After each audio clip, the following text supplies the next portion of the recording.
programme. Il y aura une petite modification qui est, vous avez remarqué que la pause du matin se termine à 11 h et le topo de Carole Boulotte, qui devait commencer à 11h15, il y a une petite erreur, commencera à 11 h.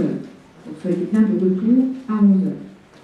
Je voulais vous signaler que là, au bord de l'estrade, sur votre droite, je vais mettre les groupes de travail, les différentes listes que nous avons élaborées au congrès à Montpellier. Je ne les ai pas mises au point, c'est un peu plus long, vous verrez, mais n'oubliez pas de mettre vos coordonnées téléphoniques, vos mails, votre lieu de travail. Les groupes qui ont été formés, c'est outils communs, fiche SAMU, rapport d'activité. L'autre groupe, c'est tout ce qui est institution, management, problème managérial que vous rencontrez.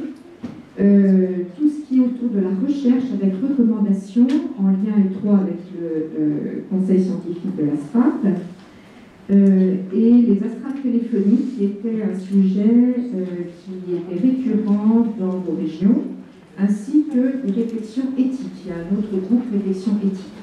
Donc l'objectif cette année du Collège des médecins, maintenant que nous avons élaboré un tableau qu'on va vous envoyer, parce que j'ai besoin de le réactualiser pour être sûr que tout soit bien en place, vous avez 2 référents régionaux par 2 médecins, référents régionaux en lien avec l'ASFAP par région. D'accord? Donc vous allez recevoir tous le nom de ces médecins pour que vous puissiez être en lien. Nous sommes trop nombreux pour faire des grandes réunions. Il y aura une réunion annuelle qui est celle-là, journée de formation de la qualité médicale. Donc ça, c'est une journée où on se réunit tous, ceux qui veulent. Et nous avons des groupes de travail où là, ça va transiter aussi par vos référents régionaux. Et donc, vous pouvez vous compléter la liste aujourd'hui. Mettez bien vos mails de manière à ce que ces groupes de travail se mettent en place. Voilà. Je vous invite à aller sur le site de l'ASFAP. Notamment, vous trouverez un dossier qui est vraiment très bien fait sur l'audition avec M. Alain Clay et Jean Leonetti, où Vincent Morel et Charles Jousselin ont été auditionnés. C'est un remarquable document. Je vous invite vraiment à le lire. Il y aura aussi des bulletins d'adhésion individuels de l'ASFAP. N'hésitez pas à en prendre au moins 2 par personne, de manière où 1 par personne, faites photocopie dans vos équipes, pour que dans vos équipes, on est étonné au niveau de l'ASFAP de voir que beaucoup de gens profitent des congrès, des journées de l'ASFAP, mais ne s'engagent pas plus et n'adhèrent pas notamment. Donc je vous encourage à en parler. Voilà. Je ne vais pas prendre la parole plus longtemps, si ce n'est, si encore une chose, de vous dire qu'il y aura la 2e journée des lits identifiés de soins palliatifs qui aura lieu le 3 février au même lieu. Richard, tu es là? Tu es où? Voilà, il est là, celui qui organise la journée des lits identifiés. Donc on va essayer de ne pas faire des dates communes entre le groupe de travail et la journée des lits identifiés. Voilà, donc je laisse la parole à Donatien, qui est notre animateur de la matinée. Merci. Le but de ces journées de formation est bien public. Il est premièrement de vous proposer une formation médicale continue.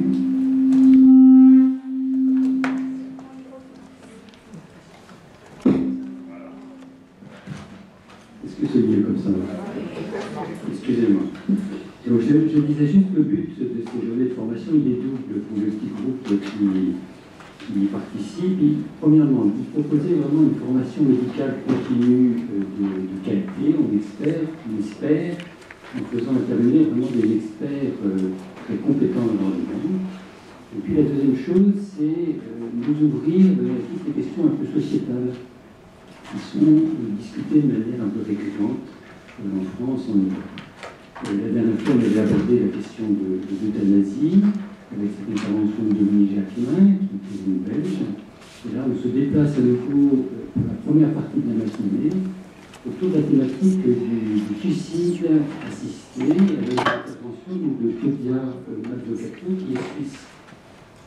Alors, Claudia est une médecine engagée depuis longtemps en soins palliatifs. Elle est chef du service de soins palliatifs au CHU de Lausanne. Elle est priva-docente, qui correspond en gros à notre AGR. Donc, on est vraiment dans une intervention avec quelqu'un qui est habitué à une démarche rigoureuse de recherche. Elle est maître de recherche et d'enseignement à la faculté de biologie et de médecine de l'Université de Lausanne. Et Claudia travaille depuis plusieurs années sur le thème des demandes et des désirs de mort. C'est une thématique de fond. Claudia aussi est une clinicienne qui intervient en tant qu'équipe mobile dans un hôpital public et elle vous expliquera les réflexions qu'ont eu l'institution et qu'a eu son équipe autour des pratiques de suicide assisté. Alors concrètement, Claudia va vous faire une présentation pendant à peu près 3 quarts d'heure et puis après on aura un temps d'échange jusqu'à 10h45. Voilà, merci.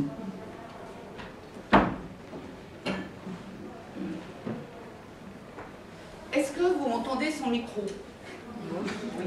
Ça va? J'ai une voix qui porte en général. Ça joue. Donc je peux me débarrasser de cet engin. Okay. Très bien. Bien, bonjour à toutes et à tous. D'abord, je suis ravie de revenir à Paris. J'ai fait une partie de ma formation ici à Paris, à l'Hôtel Dieu à Villejuif, il y a quelques années en arrière. Donc ça me fait toujours plaisir de revenir à mes sources. Je trouve que vous avez beaucoup de courage de venir et d'entendre si tôt le matin, 9 h, la question de l'assistance au suicide.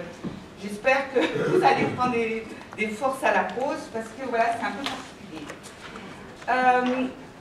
Mon objectif, c'est peut-être de vous décrire dans un premier temps de manière un peu factuelle la situation de la Suisse parce qu'elle est très particulière et qu'elle nous a confrontés à des enjeux, à mon avis, qui n'existent pas ailleurs, mais qui nous a en tout cas obligé, l'équipe du CHU de Lausanne et moi-même, à réfléchir à notre positionnement en tant que médecin, mais aussi sur le plan éthique, sur le plan de nos valeurs, comment on se situait par rapport à la question de l'assistance au suicide.